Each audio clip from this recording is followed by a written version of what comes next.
کتاب بازیای عزیز، سلام. حال خوبی رو براتون آرزومندم. امروز با جلد 5 کتاب صوتیمون دختری که از ماه اومد در خدمتتون هستم. این کتاب یک قصه عامیانه به روایت شاگاه هیراتوست. بسم الله الرحمن الرحیم. روزی و روزگاری در گوشه از این دنیای بزرگ پیرمرد و پیرزنی در دهکده قشنگ زندگی می کردند. پیرمرد خیزران شکن بود. او هر روز به نیزار بزرگی می رفت. در آنجا خیزرانهایی را که نیهایی به بزرگی یک درخت بودند قطع می کرد و به خانه می آورد. زنش از شاخه های خیزران توپ دستی می ساخت و با برگ و پوست آنها سبدهای و زیراندازهای قشنگ می بافت. روزی پیرمرد در نیزار خیزران عجیبی دید. خیزرانی بزرگ و زیبا که مثل چراغ روشن و نورانی بود. عجب، همین حالا قطعش میکنم. پیرمرد خیزران را با تبر قطع کرد و یک دفعه از تعجب فریادی زد و عقب رفت. دختر کوچولویی که مثل ماه زیبا بود از توی نی به پیرمرد لبخند میزد. پیرمرد گفت چه دختر شیرین و بامزه‌ای. همین الان او را به کلبه میبرم. وای، زنم چقدر خوشحال میشود. بعد دخترک را خیلی آرام بغل کرد و با عجله به کلبه‌اش برگشت. پیرمرد و پیرزن فرزندی نداشتند. سلام، اینجا رو ببین، هدیه ای از خدا.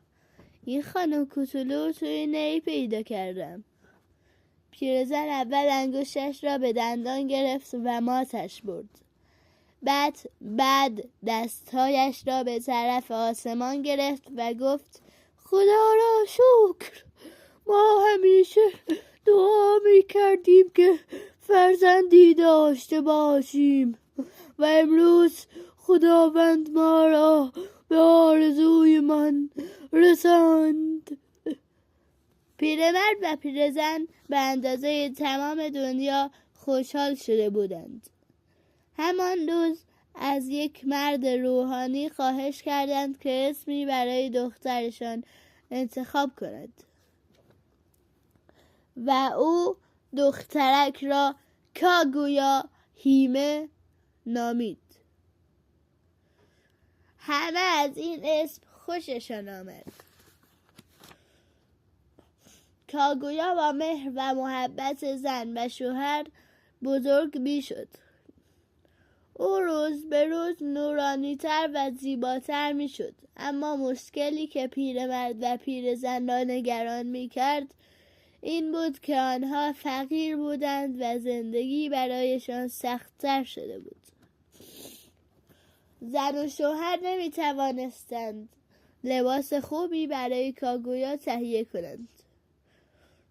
این شد که پیرزن لباس عروسیش را به کاگویا هدیه داد. لباس عروسیش که یادگار جوانیش بود. دختر از ته دل خوشحال شد. او همیشه مواظب بود که یادگاری مادرش کثیف و پاره نشود. کاگویا آنقدر مهربان و زیبا بود که هر روز مثل ماه به همه جا نور می پاشید. پیرمرد و پیرزن هر روز به سختی کار می کردند تا شاید بتوانند لباس قشنگی برای کاگویا تهیه کنند.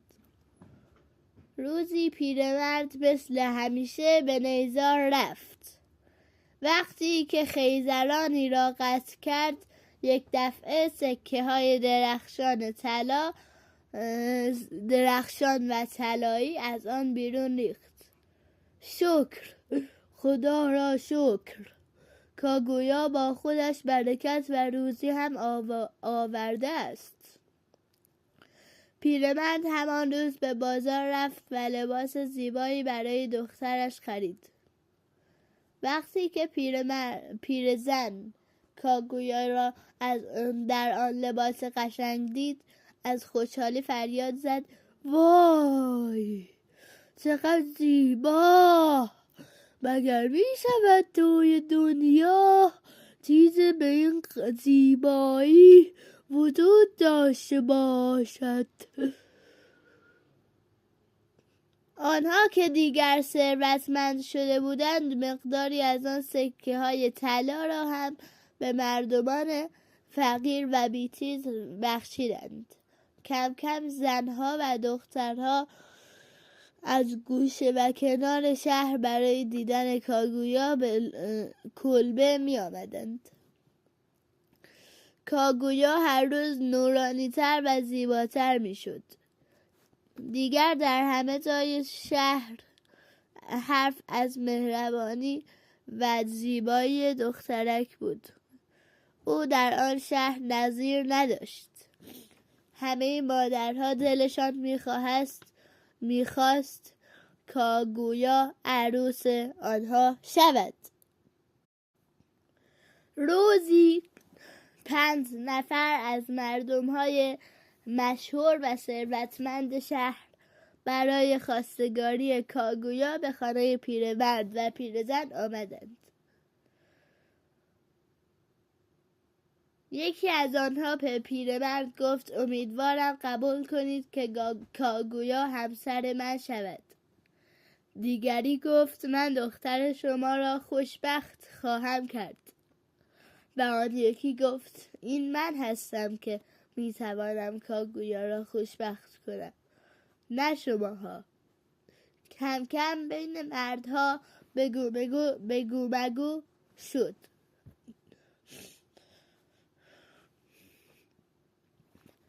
پیرمرد بیچاره نمیدانست که باید چه کار کند. کمی فکر کرد و بعد کاگویا را از اتاق دیگر صدا زد.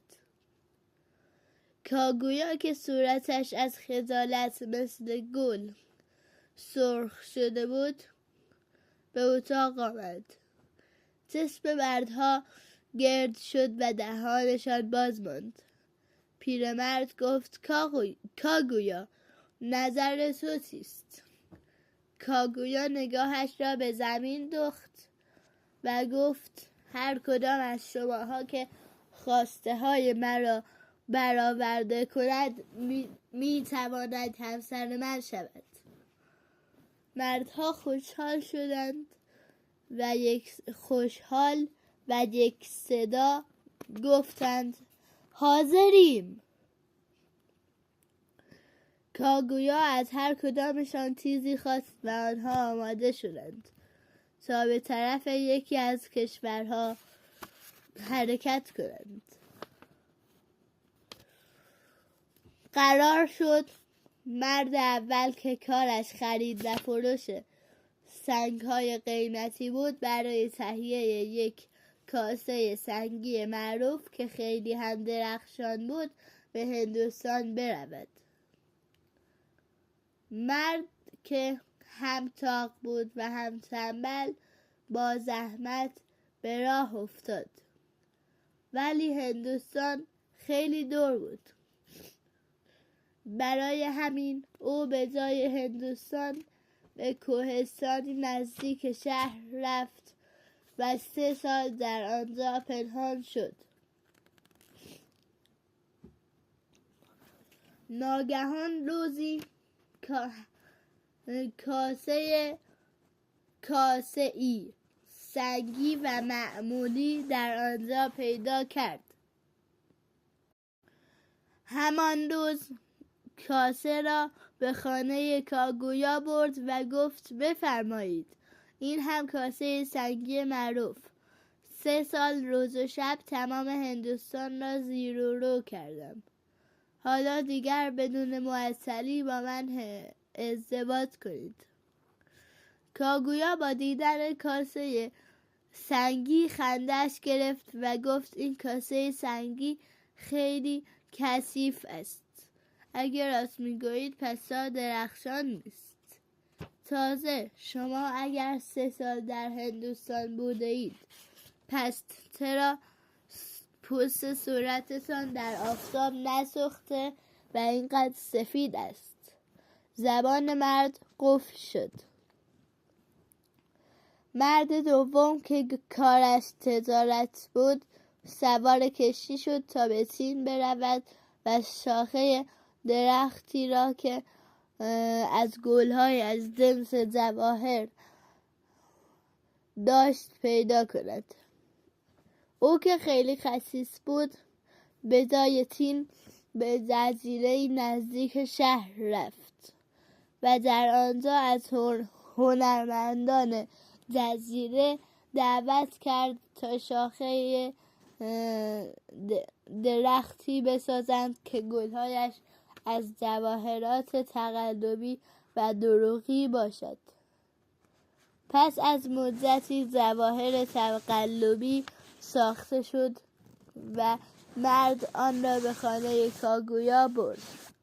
بفرمایید یک شاخه درخت با گلهایی از جواهر. نمیدانید چه زحمت‌هایی کشیدم. چشم کاگویا خیره شد. او نمیتوانست جواهر ساختگی را تشخیص بدهد. برای همین سکوت کرد.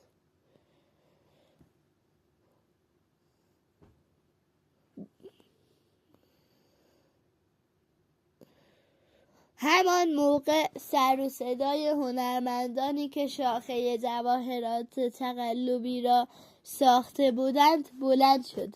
آهای مرد، بودو پول ما رو بده، بودو! مرد با ترس و خجالت از جایش پرید و مثل باد فرار کرد.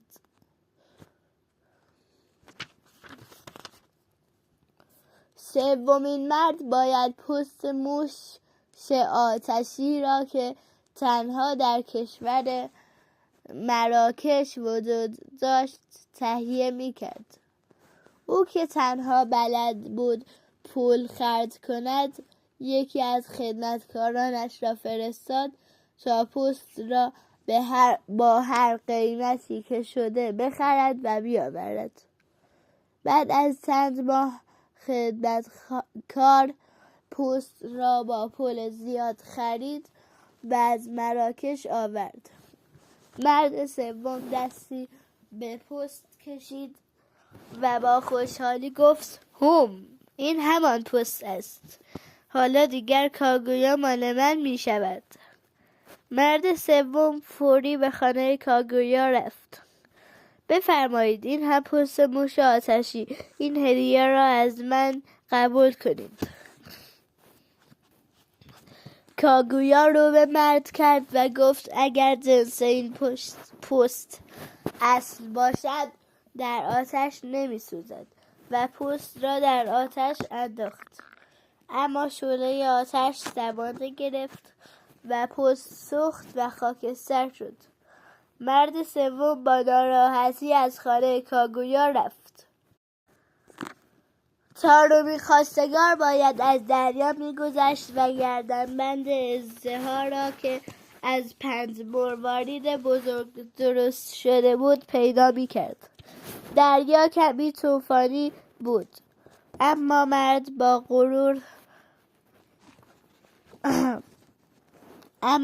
با غرور سوار کشتی شد و حرکت کرد. کمی که پیش رفتند طوفان شدت گرفت و کشتی در دست موج‌های پرزور و بیرحم بالا و پایین شد. چند نفر به دریا پرتاب شدند، ولی چون کشتی هنوز راه زیادی نرفته بود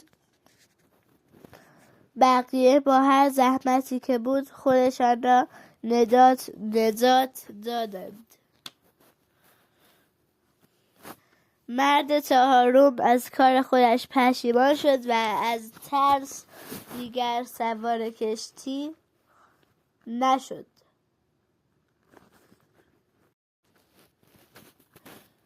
خواستگار 5 باید صدفی را که در لانه پرستویی زیر سقف یک عبادتگاه پنهان شده بود پیدا می‌کرد. او لانه پرستو را پیدا کرد. بعد توی سبدی که با طناب و قرقره بالا کشیده میشد نشست و طناب را کشید و بالا رفت. هنوز به زیر سقف عبادتگاه نرسیده بود که پرستو به او حمله کرد و تند با نوک به سر و صورتش کوبید. مرد فریادی از درد کشید و به عقب پرید. یک دفعه سبد وارونه شد و مرد از آن بالا به زمین افتاد و مجروح شد. دیگر هیچ کدام از 5 نفر در فکر ازدواج با کاگویا نبودند. روزی پیغامی از طرف امپراتور رسید. او در آن پیغام از کاگویا خواستگاری کرده بود. پیرمرد و زنش با خوشحالی گفتند شاید داریم خواب میبینیم. یعنی راستی کاگویا همسر امپراتور خواهد شد. آه چه خوشبختی بزرگی. اما کاگویا اصلاً خوشحال نشد. او هر شب ماه را تماشا می‌کرد و غمگین‌تر می‌شد. پیرمرد و پیرزن و زنش خیلی نگران شده بودند و روز و شب قصه می‌خوردند. در نیمه هر ماه وقتی که ماه آسمان به شکل قرصی گرد و درخشان در می آمد قصه های کاگویا هم به او می رسید. شبی از شبهای پاییز که قرص ماه گرد و کامل شده بود کاگویا به تماشای ماه نشست و با گریه گفت دیگر وقت رفتن است. این بار دیگر ماه مرا به خانه‌اش دعوت کرده است. پیرمرد که حرفهای کاگویا را شنیده بود با نگرانی پرسید این چه حرفی است که میزنی؟ و پیرزن ادامه داد عزیز دلم چرا اینقدر گریه میکنی؟ کاگویا همانطور که اشک میریخت گفت من دیگر باید حقیقتی را به شما بگویم. من از ماه آمدم. مرا به زمین فرستادند تا کارهای را انجام دهم و برگردم. حالا دیگر وقت برگشتن رسیده است. به زودی عده‌ای میآیند و مرا با خود به ماه میبرند. یعنی ما را تنها میگذاریم و میروی؟ جدایی از شما مرا خیلی غمگین میکند. ولی چه کار میشود کرد؟ کار من در اینجا تمام شده است و باید برگردم. همان شب پیرمرد با چشمان گریان به کاخ امپراتور رفت. با احترام در پیش پای امپراتور زانو زد و ماجرا را تعریف کرد از اول تا آخر. بعد هم از امپراتور خواهش کرد که راه چاره‌ای پیدا کند. امپراتور قول داد که از کاگویا محافظت کند. او به سربازهایش دستور داد که خانه پیرمرد را محاصره کنند. گروه بزرگی از سربازان امپراتور که همه مسلح و آماده دفاع بودند مثل دیواری بزرگ دور خانه پیرمرد حلقه زدند. یک دفعه صدایی ظریف و زیبا از آسمان به گوش رسید. زنهایی سوار بر تکه ابری بزرگ به سوی زمین در حال پرواز بودند. بله زنهایی بر تکه ابری داشتند پرواز می‌کردند و به سوی کاگویا می‌آمدند.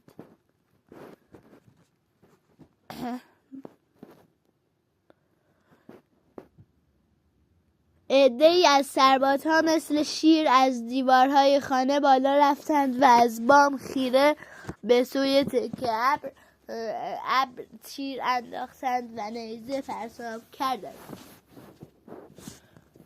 از دیوارهای خانه بالا رفتند و از بام خانه به سوی تکه ابر تیر انداختند.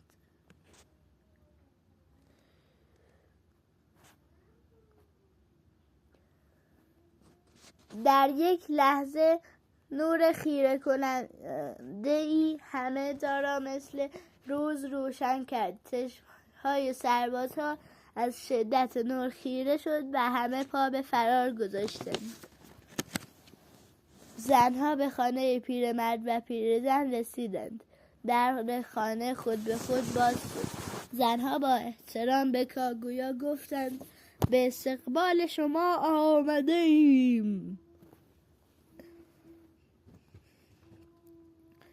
دختر مهربان برای آخرین بار با پیرزن و پیرمرد خداحافظی کرد و گفت پدر و مادر عزیزم، خواهش می‌کنم دیگر گریه نکنید. از این به بعد در نیمه هر ماه وقتی که ماه در آسمان گرد و درخشان می شود از من یاد کنید. کاگویا این را گفت و بر ابر سوار شد.